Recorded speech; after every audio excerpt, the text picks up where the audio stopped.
Henshin a go-go, baby. What's good, guys? Yoku here. Stop. Go watch Resident Evil. Go watch my video. It's right up there, right up here. One of those two spots.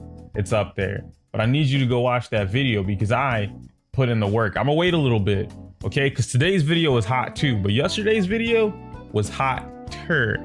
And I need you to tell me how I did. That's it. Just go watch it, and if you like it, you like it. You don't. But I need some critiques. Let me know.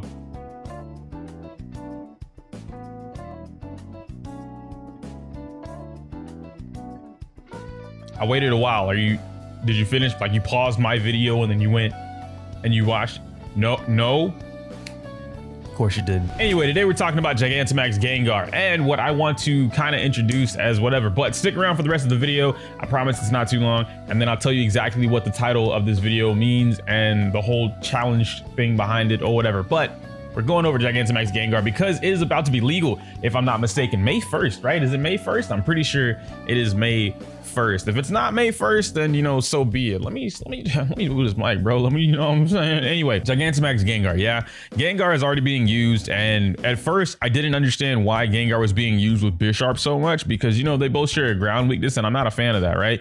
I don't like an X-Drill being able to come out and just EQ for free. I don't like high horsepowers being able to bop both Pokemon at the same time, whatever. I'm just not a fan of it. But then I thought about it, I played with it a little bit, and I was like, all right, cool, wait a minute. Gengar can do things to help out Bisharp. Bisharp can kill threats that Gengar would be afraid of. So Gengar is faster than Excadrill most of the time, unless Sand Rush is happening. However, you see a lot of Focus Sashed Gengars floating around. I'm not against it. I've even tried using Air Balloon Gengar before. It was okay. It wasn't, the hottest thing in the world, but it got the job done. I didn't get bopped by ground type attacks like I would have imagined. And a lot of the times when people are playing the game, especially online, you'll notice they don't know if you have an Air Balloon or not because the game doesn't tell you. The game definitely tells you. It's because they don't pay attention. They see, oh, Gengar was thrown on the battlefield, and they just always skip that second line. Gengar floats in the air with its air balloon. They never pay attention to that. But Gigantamax Gengar is a thing that I've been waiting for a very long time. I did get Gigantamax Charizard first. That was my boy. I loved him. Who was the next one that I got? Toxtricity?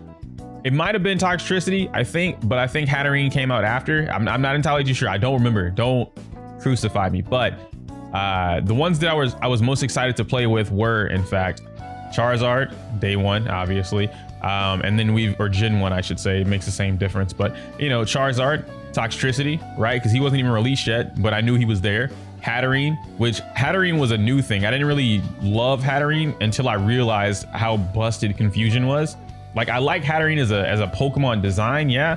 I'll talk about Hatterene in another video, but Hatterene's design, I love it. Easily top 5 designs from Sword and Shield of the Pokemon that I like. But the one that I really wanted was Gengar. Not because he's super special or anything like that. I just happen to like Gengar. Mega Gengar was cool. But Gigantamax Gengar with the whole mouth open thing, and it just feels more of a vortex. Honestly, he reminds me of who's the Pokemon, the Ultra Beast, and it sucks you up. I was gonna say Buzzwole, but that's not it. Guzzlord? Is it Guzzlord? I'm pretty sure it's Guzzlord. He reminds me of Guzzlord a lot, with the ability to just eat whatever he wants, and it goes into this other dimension, whatever. Anyway, point being, Gigantamax Gengar design is cool, especially shiny. I like it. Now, Gengar as a whole, its moveset it's great.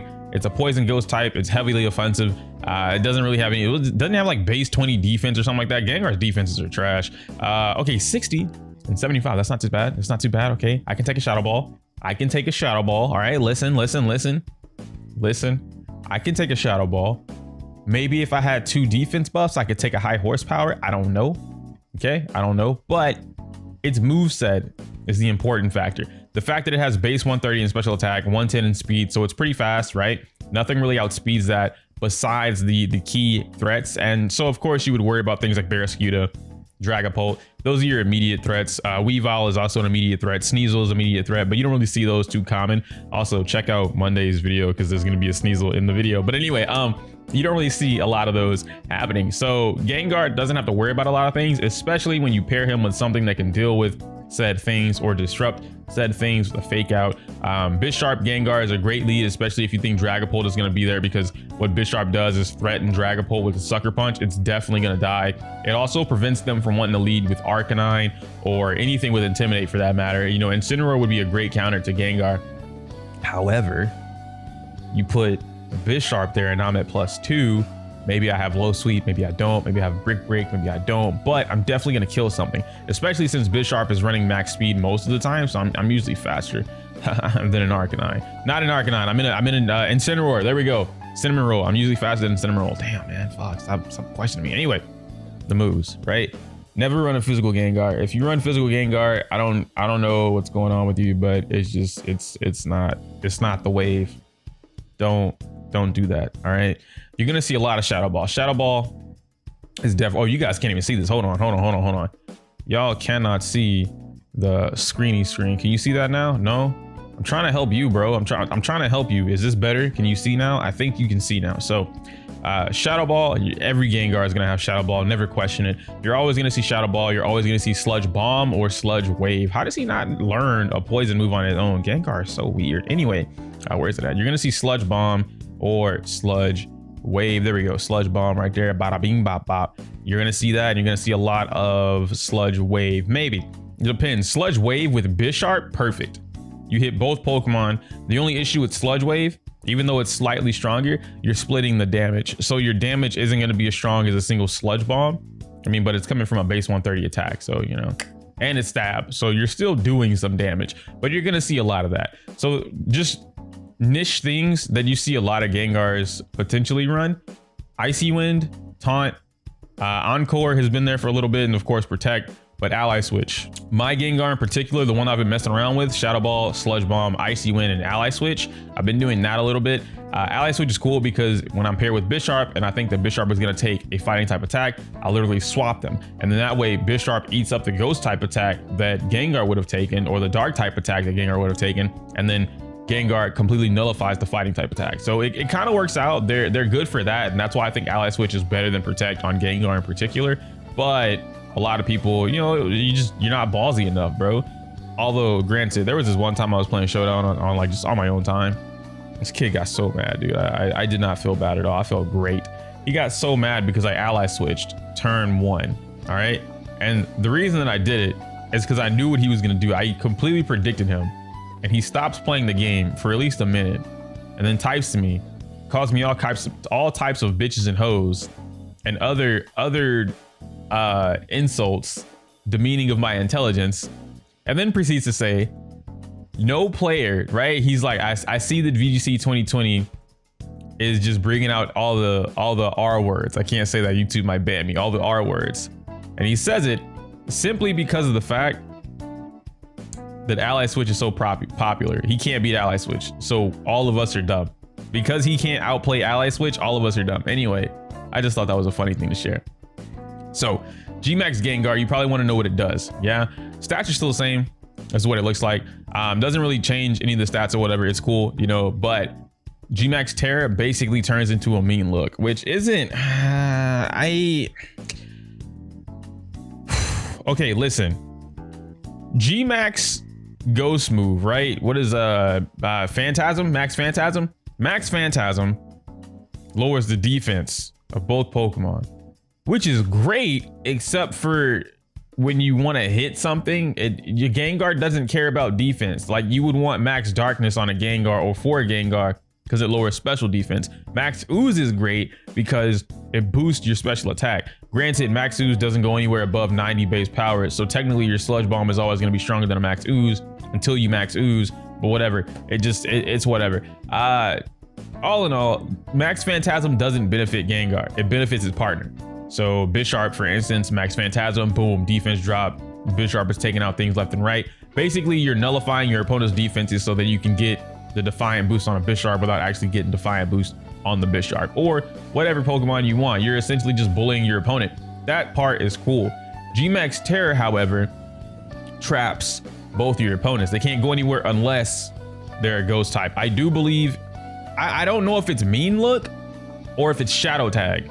That much I haven't been able to confirm yet. If any of you know in the comments down below, please by all means let me know so I can be more knowledgeable of the secondary effect to the attack, but it's one of those two. I know your opponent cannot escape, but I've heard that ghost types can still like switch in and out, which means it's shadow tag.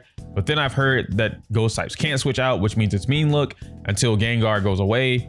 So that's kind of it is what it is. The key thing here is that Gmax Terror is holding them in place. You want to find something that allows Gmax Terror to benefit for itself. So what does that mean? Things like Perish Song, or pairing Gengar up with something that really abuses your opponent and they can't go anywhere. It's typically the Durant's Gothitelle lead, right? Like in a way, that think about it this way. Durant Gothitelle is so strong because Gothitelle traps you with Shadow Tag, Durant bullies whatever's on the field, and a lot of things just can't kill it in particular matchups. Gengar plus whatever partner, it's supposed to mimic that, in my head at least. So the concept that I have in my head, that's how that works. Yeah. So this is the Gigantamax Gengar Community Challenge. I guess I'm gonna call it that. I don't know. I want to see who can build the best Gigantamax Gengar team, right? The most consistent Gigantamax Gengar team. Who can make Gmax Terror strong? That's what I'm trying to figure out, myself included. I will also be participating in this. We can't really test it yet, but you can start building teams and theory modding, whatever the case may be, all that kind of stuff within 1 week, right? Because I think 1 week, May 1st rolls around and we ought to be able to play with Gmax Gengar and see how it works. Showdown might have, I don't know. Showdown, I think Showdown lets you test the next little thing coming out. I don't know, but that's what's coming up. I want to see who can really figure out how to apply Gmax Terror and make it work. Hi, mama.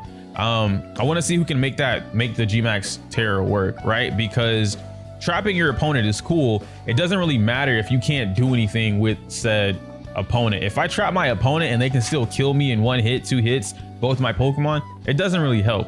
But if I trap my opponent and neither of their Pokemon can get away and I can get 2 free kills, I eliminated half my opponent's team in 1 turn. That's essentially what I'm trying to get at. That's what I want Gmax Terror to become, because I do think that Gmax Gengar has potential to be a very strong Gigantamax option, right? A lot of people are gonna, defend and say that Max Phantasm is Dynamax Gengar is better than Gigantamax Gengar because of Max Phantasm, which you're not wrong, but you're not right, because we don't know that yet. I just think that a lot of people aren't willing to invest into Gigantamax Gengar and kind of figure it out. You know what I mean? So we already know Gengar Bisharp is a very strong pair. Let's try and find some other strong pairs that Gengar can benefit from, or that other people can benefit from with Gengar and using Gmax Terror. But that's kind of it. That's the video for you guys today. I just wanted to talk about Gigantamax Gengar. I had a whole different schedule planned out. You weren't getting a video until Sunday or Monday, but I'm giving you this one. I might load it up all weekend, who knows? But that's kind of the gist of what's going on today. So I don't want to hold you guys for too much longer. Comments down below, join the Discord, all that kind of fun stuff. Tweet at me if you kind of have ideas for Gigantamax Gengar, whatever. I'm highly interested in any pairs that you think would work wonders. Leave a comment down below, whatever the case may be. But yeah, if you have an idea of a very strong pair with Gigantamax Gengar, let me know. Do keep in mind, you can't Dynamax the other Pokemon, so it doesn't work the same way that Gothitelle and Durant do. It kind of works the opposite. So Gengar is the one doing the damage and trapping the opponent. You need another Pokemon to do a lot of damage. The immediate thing people are gonna say is Perish Song. I'm not a fan. That doesn't mean don't tell me about it, right? If you build a Gmax Gengar team with Perish Song and it works consistently, let me know. But I'm personally not a fan of it, because that means I have to wait 3 turns in order to guarantee a kill, instead of me just trying to kill you within those 3 turns. So it's whatever. I feel like Perish Song should be a last resort kind of thing, when I know that I have a guaranteed setup to win with Perish Song if I do X, Y, and Z, and then I do it. That's kind of something that I would expect, because in Gmax Terror's case with Perish Song, I'd essentially have to sack Gengar, or I would have to switch him out on his last turn of Gigantamax instead of doing damage, so that Gengar doesn't die. my other Pokemon doesn't die, and then my two opponents' Pokemon go down to the Perish Song. Meanwhile, whatever's coming in is going to be taking damage from my opponent's attack. So I'm not a fan of that, but whatever. After I do a little bit more with Gengar, I kind of want to talk about some things. I do like Focus Blast, right? With Max Knuckle, because Max Knuckle raises attack, and paired with Bisharp, I think that would work a little bit well. Max Hellstorm, I'm probably never going to use that, to be completely honest. Maybe to reset weather, sure, but I don't really care for it. I just don't. Icy Wind is there to lower speed. I think that's pretty critical. Ally Switch is there for me, but I might start playing around with Max Knuckle over Ally Switch, or Max Knuckle over Icy Wind, and find a different way of speed control. Who knows? But yeah, that's all. Oh, and then Max Lighting is there too. But do your thing, guys. Have fun. Enjoy team building with Gengar, whatever the case may be. And if you don't like Gengar, whatever, skip the video. Doesn't matter. I can't say my usual outro because it's inappropriate for YouTube. Smell you later.